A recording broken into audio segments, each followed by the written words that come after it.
Good morning. Ngasi thangju numit ki card message hapetang yengminarase. Ado thangju numit se number se 93 lere ko magi angel number se aduga color dana black ka purple ga mai to bi adu shina bi ai ko ado akoi ahambada card ki message yengminarase duga ai timing so ai jarage.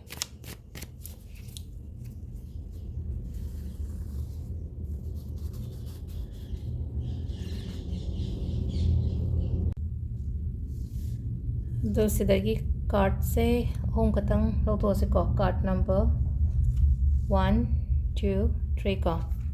bagi se khansira ani shuba se khansira natraga ahum suba se khansira hama choose to birase ko adugi matung ina lakpa message ko koi first case in ko kitang yanadaba gumba tension gumba laiba competition gumba laiba ngasi gi oina haraga di ko haidi pot se conflict laiba amasu laire ko haidi duna yaringe keno to biyo conflict se avoid to biba ai tare sida ko haidi khana ba chaina ba suguma mayam se thok ta na ba aina ignore to bani khangde aina khara let go to han bani khangde ko adumai na tawraga haidi kitang toxic oiba environment oina oi ko ngasi gi oina haraga de aduga ani shubagi sinna ko haidi negative thoughts kumba kai gumba lakpa yai ko negative thoughts kumba lakpa yai sum thaba inkhang se khoi oiraktragadi haidi sum sida laiba card se ko haidi sum previous aina taukiba khotkiba adumba mayamdo oidaba matamda akhode kitang negative thoughts ama natraga oiroidrane ngamoidrane disappointment disagreement adumba mayamdo loina laidana ko aduduna haidi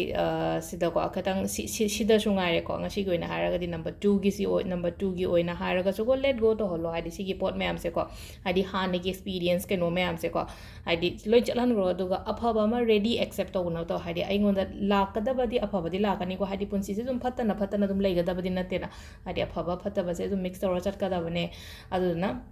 haidi sida haidi mamang dengonda thokiba nungaitaba khotkiba sum leiragadi ko adu mayamdo chalalo hold toro thamgano haidi sigi pot se haidi hold toro thamgano haidi paishalaga thamgano bo nungaitaba se thadok hoba engonda nungaitaba lemda aduga ahum suba se na ko wa ke angangano ko ngasi se ko haidi wa ke angangano aduga thajabiyo ishana aigi decision da ishana thajabiyo ko aduga ketang ko haidi sum